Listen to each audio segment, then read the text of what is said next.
नमस्कार सभी को। तो देखिए यहाँ पर हम लोग क्लास 12 फिजिक्स का एक इम्पॉर्टेंट चैप्टर आपके सामने लेके आए और उसके मल्टीपल चॉइस क्वेश्चंस को डिस्कस करेंगे। ये जो क्वेश्चंस होने वाले हैं ये इलेक्ट्रोमैग्नेटिक इंडक्शन चैप्टर के होंगे।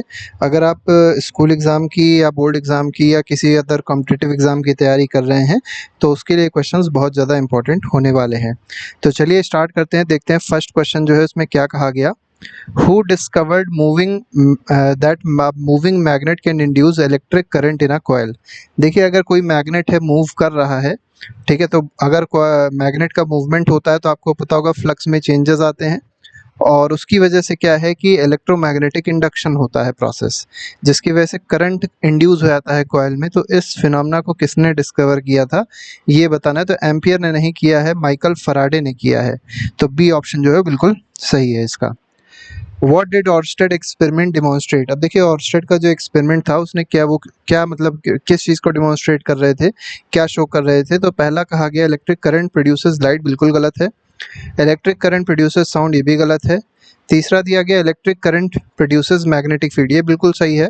ऑर्स्टेड एक्सपेरिमेंट का यही जो डिमॉन्स्ट्रेशन था वो यही कहना चाह रहा था कि जब भी किसी भी करंट कैरिंग वायर में मतलब वायर में करंट फ्लो करता है तो उसके अराउंड क्या होती है, एक मैग्नेटिक फील्ड क्रिएट हो जाती है। तो electric current produces magnetic field, ये बिल्कुल सही है। What is the phenomena of generating electric current using a changing magnetic field called? अब देखिए चेंजिंग मैग्नेटिक फील्ड से जो इलेक्ट्रिक करंट जनरेट किया था उस फिनोमेना को क्या कहा जाता है? तो इसी फिनोमेना को कहते हैं क्या, इलेक्ट्रोमैग्नेटिक इंडक्शन। याद रखिएगा मैग्नेटिक फील्ड का चेंज होना जरूरी है। अगर मैग्नेटिक फील्ड कांस्टेंट रह रही है तो इलेक्ट्रिक करंट जनरेट नहीं होगा। ठीक है, ये जनरेटर का मेनली प्रिंसिपल है, इसी को क्या कहते हैं, इलेक्ट्रोमैग्नेटिक इंडक्शन कहते हैं। तो यही इलेक्ट्रिक जनरेटर का प्रिंसिपल भी होता है। अगले क्वेश्चन पे आते हैं। अगला क्वेश्चन देखते हैं क्या कह रहा है। क्वेश्चन नंबर 4 है। फोर्थ क्वेश्चन में कहा गया what happens when magnet is held stationary near a coil. अब देख लीजिए, मान लीजिए कोई एक कॉइल है और इस कॉइल के अराउंड क्या किया गया, यहाँ पर एक मैग्नेट रखा गया और ये स्टेशनरी है और इस कॉइल में मान लीजिए आपने क्या लगा दिया, गैल्वेनोमीटर यहाँ पर अटैच कर दिया है और गैल्वेनोमीटर में आपको अभी फ़िलहाल ज़ीरो रीडिंग दिखाई पड़ रही थी। और ये क्या है, मैग्नेट है, इसका नॉर्थ और साउथ पोल होगा। तो ये मान लीजिए कहा गया कि ये जो मैग्नेट है ये मूव नहीं करा रहे हैं, अपनी जगह पे स्टेशनरी मतलब रुका हुआ है। तो गैल्वेनोमीटर पे रीडिंग क्या आएगी, तो गैल्वेनोमीटर पे कोई रीडिंग नहीं आएगी क्योंकि कोई करंट इंड्यूस नहीं होगा।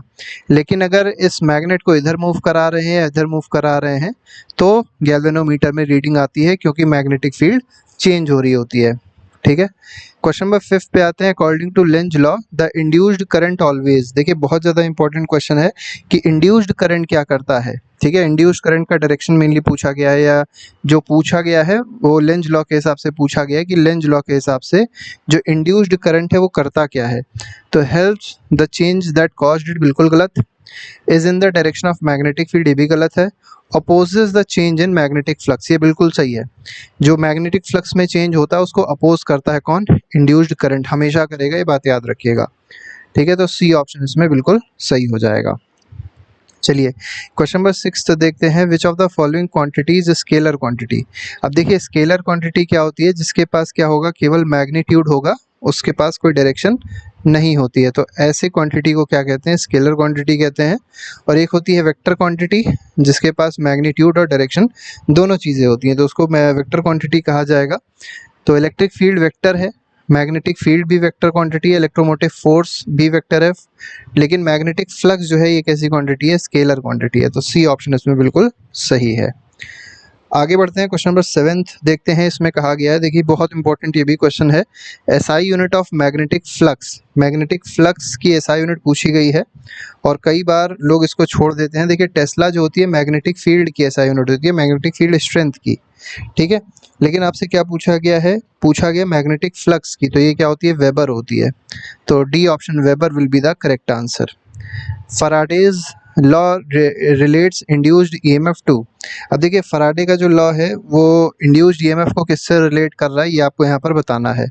ठीक है, तो फैराडे लॉ क्या कहता है कि जो मतलब जो ईएमएफ होता है वो क्या होता है, d phi by d t होता है। ठीक है, ऐसे directly proportional to d phi by d t, इसका मतलब rate of change of flux. तो time rate of change of magnetic flux क्या है, इंड्यूस्ड ईएमएफ है।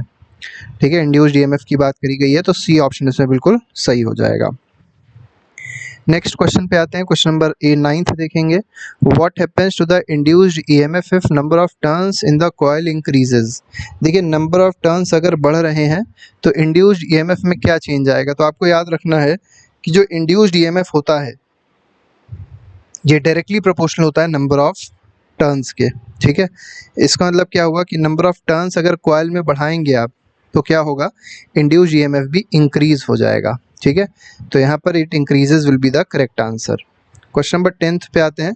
What kind of force acts on charges in a moving conductor placed in a magnetic field.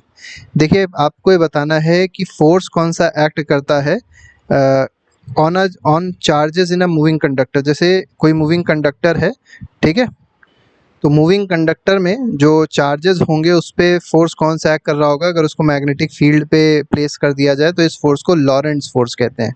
क्या कहते हैं, लॉरेंट्ज force कहते हैं। इस फोर्स को याद रखिएगा क्योंकि इस क्वेश्चन में क्या होता है, कई लोग इलेक्ट्रिक फोर्स लगा के चले जाएंगे, गलत हो जाएगा। तो इस फोर्स को लॉरेंट्ज फोर्स कहा जाता है। What is the SI unit of inductance. अब इंडक्टेंस जो है इसकी एसआई यूनिट क्या होती है, इसकी एसआई यूनिट होती है हेनरी, ठीक है, हेनरी होती है, बात याद रखिएगा। फेराड किसकी होती है, चलिए आप लोग एक कमेंट में बताइएगा। आपने पिछले एमसीक्यू में देखा होगा, हमने बताया था फेराड किसकी एसआई यूनिट होती है, ये आपको बतानी है कमेंट बॉक्स में लिख के। चलिए क्वेश्चन नंबर 12th पे आते हैं। What which of the following factor does the inductance of coil depend on. अब देखिए इंडक्टेंस जो होता है कॉइल का वो किस पे डिपेंड करता है, ये आपको यहाँ पर बताना है। तो इंडक्टेंस क्या करंट थ्रू दी कॉइल पे डिपेंड करेगा, नहीं डिपेंड करेगा। टाइम ड्यूरेशन पे भी नहीं डिपेंड करेगा। Geometry of coil and materials permeability इस पे बिल्कुल डिपेंड करेगा। तो सी ऑप्शन बिल्कुल सही है, ठीक है। तो इंडक्टेंस किस पे डिपेंड करता है, इंडक्टेंस डिपेंड करता है ज्योमेट्री ऑफ कॉइल, मतलब कॉइल की ज्योमेट्री क्या है और मटेरियल की परमिबिलिटी क्या है। नेक्स्ट पे आते हैं, क्वेश्चन नंबर 13th देखेंगे। The induced EMF in a coil due to its own charge changing current is known as. अब देखिए इंड्यूस्ड ईएमएफ कॉइल में जनरेट हुआ है, लेकिन कैसे जनरेट हुआ है, उसकी खुद की करंट चेंज हो रही थी, इस वजह से इंड्यूस्ड ईएमएफ जनरेट हुआ। इस जो इंड्यूस्ड ईएमएफ को आपको बताना है क्या कहा जाएगा, मतलब इस इंड्यूस्ड ईएमएफ को क्या कहेंगे। इसको बोलते हैं सेल्फ इंडक्टेंस, ठीक है, सेल्फ इंडक्टेंस बोला जाता है इसको। और अगर दो अलग अलग कॉइल्स होते हैं और उसमें जब, जैसे मान लीजिए आपको बता देते हैं, ये मान लीजिए गैल्वेनोमीटर था और यहाँ पर आपका एक मैग्नेट है, ठीक है, और मैग्नेट क्या कर रहा है, मैग्नेट में मोशन हो रहा है। तो मैग्नेट में मोशन की वजह से क्या होगा, यहाँ पर मैग्नेटिक फील्ड चेंज होगी और मैग्नेटिक फील्ड चेंज होने की वजह से क्या होगा, यहाँ पर एक इंड्यूस्ड ईएमएफ जनरेट हो जाएगा। तो इसको सेल्फ इंडक्टेंस कहेंगे। लेकिन अगर मान लीजिए यहाँ से मैग्नेट हटा दिया जाए और यहाँ पे एक और कॉइल लगा दिया जाए और इस कॉइल में बैटरी लगी हो, ठीक है, तो जब इस कॉइल में बैटरी लगी है और मान लीजिए इसको कॉइल को मूव कराया जाए लेफ्ट और राइट, तो क्या होता है, यहाँ पर करंट आ जाती है, मतलब मैग्नेटिक फील्ड यहाँ पर जनरेट होगी और को चेंजिंग मैग्नेटिक फील्ड होगी, जिसकी वजह से गैल्वेनोमीटर में डिफ्लेक्शन आ जाएगा। तो जब दो कॉइल होंगे तो क्या पता चला, तब जो कंडीशन होगी उसको बोलेंगे म्यूचुअल इंडक्शन। और जब एक कॉइल और एक मैग्नेट होगा तब जो इंडक्शन होगा that is called self induction. वैसे ये जो सेल्फ इंडक्शन है ये अल्टरनेटिंग करंट में भी हो सकता था, कोई दिक्कत नहीं थी, लेकिन फिलहाल इसको आप सी ऑप्शन सही मानिएगा, यही बिल्कुल सही है इसका answer. Formula for self inductance of a solenoid is. अब देखिए आपको बताना है सेल्फ इंडक्टेंस का फॉर्मूला क्या होगा, ठीक है, ये आपको यहाँ पर बताना है। तो इसमें अगर आप देखेंगे तो जो सेकंड वाला ऑप्शन है वो सही है, mu naught into n square into a into l. यहाँ पे ए क्रॉस सेक्शन एरिया होता है वायर का, एल लेंथ ऑफ वायर है, और जो एन है ये number of turns per unit length होती है, ठीक है, और म्यू नॉट क्या है, कांस्टेंट है। तो इसलिए 14th क्वेश्चन का जो आंसर होगा that will be option number B. और इसका डेरिवेशन भी आप लोग कर चुके होंगे, नहीं किया है तो इसको एक बार थोड़ा समझ लीजिएगा। तो म्यूचुअल इंडक्टेंस का यहाँ पर आपसे फॉर्मूला पूछा गया है, between two long coaxial solenoid of same length L and inner radius R1। अब देखिए यहाँ पर जो आपको रेडियस दिया गया है वो R1 है और लेंथ जो है सोलेनॉइड की, वो दोनों कोएक्सियल सोलेनॉइड हैं, उनकी लेंथ है L। अब आपको नंबर ऑफ टर्न्स पहले में प्राइमरी कॉइल में N1 है और दूसरे कॉइल में N2 है। तो देखिए म्यूचुअल इंडक्टेंस का फॉर्मूला क्या हो जाता है, तो यह आता है mu not N1 into pi R1 square into L। तो यहाँ पर ए ऑप्शन जो है वो बिल्कुल सही हो जाएगा, ठीक है। ये फॉर्मूले वैसे पूछे नहीं आते हैं, लेकिन आपको फिलहाल याद रखना होगा कि N1 और N2 मल्टीप्लाई होते हैं और पाई R1 स्क्वायर L जो है वो एक तरीके से वॉल्यूम बन जाएगा। तो mu naught into N1 into volume, ऐसे भी आप इसको समझ सकते हैं। म्यूचुअल इंडक्टेंस इज, अब म्यूचुअल इंडक्टेंस क्या होता है आपको यहाँ पर बताना है। तो ऑलवेज जीरो होता है, नहीं, सेम इन बोथ डायरेक्शन, हाँ बिल्कुल सही है। तो M12 जो होगा वही M21 होगा, तो सेम होता है दोनों डायरेक्शन में। B option is correct. 17 में आते हैं, the self induced EMF in coil is given by. अब देखिए सेल्फ इंड्यूस्ड ईएमएफ जो होता है वो कॉइल में कैसे दिया जाता है, तो मतलब ई जो है ये आपका क्या दिया गया, सेल्फ इंड्यूस्ड ईएमएफ का एक सिंबल है, एप्सिलॉन या ई करके बना हुआ है, तो minus L D I by d T, ये फॉर्मूला होता है सेल्फ इंड्यूस्ड ईएमएफ का। ठीक है, तो minus L D I by d T याद रखिएगा, बहुत ही इंपॉर्टेंट फॉर्मूला है ये। अगले पे आते हैं, the energy stored in inductor carrying current is. अब देखिए यहाँ पर आपको बताना, जो इंडक्टर में एनर्जी स्टोर होती है वो क्या होती है, तो ये हाफ एल आई स्क्वायर होती है। ठीक है, तो सेल्फ इंडक्टेंस एल हो गया, आई करंट हो गई, और हाफ से मल्टीप्लाई कर दिए तो हाफ एल आई स्क्वायर। जैसे हाफ एम वी स्क्वायर आपको पता होगा काइनेटिक एनर्जी होती है, तो एम की जगह क्या रिप्लेस कर दिया गया है, एल रिप्लेस कर दिया है, और वी की जगह क्या रिप्लेस कर दिया गया, वी को रिप्लेस कर दिया है आई से। ठीक है, तो इस तरीके से फॉर्मूला बन गया है, हालांकि इसका डेरिवेशन भी होता है जो बहुत ही आसान होता है।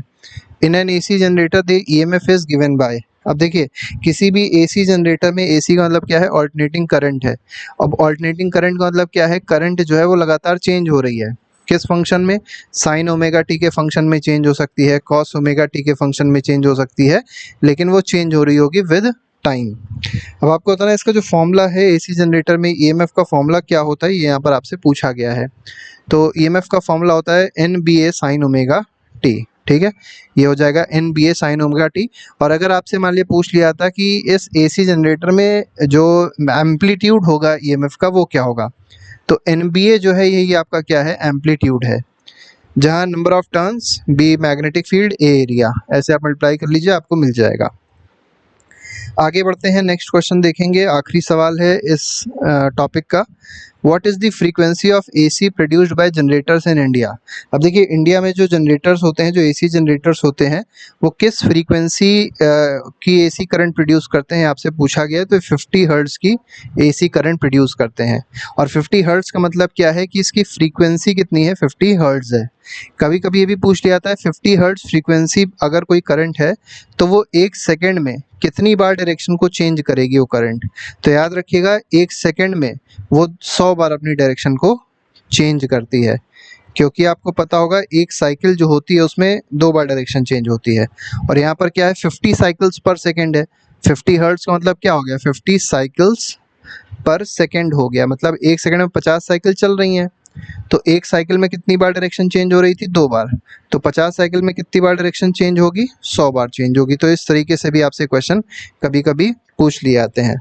तो इसके अलावा जितने भी एमसीक्यूज़ हैं वो प्लेलिस्ट में लगे हैं, उसको आप ज़रूर देख लीजिएगा, आपकी तैयारी अच्छे से हो जाएगी। और साथ ही साथ चैनल को सब्सक्राइब कर दीजिएगा, वीडियो को लाइक कर दीजिएगा, और चाहिएगा तो अपने दोस्तों को शेयर भी कर दीजिएगा। तो अभी के लिए फिलहाल नहीं, thank you very much, goodbye, जय हिंद।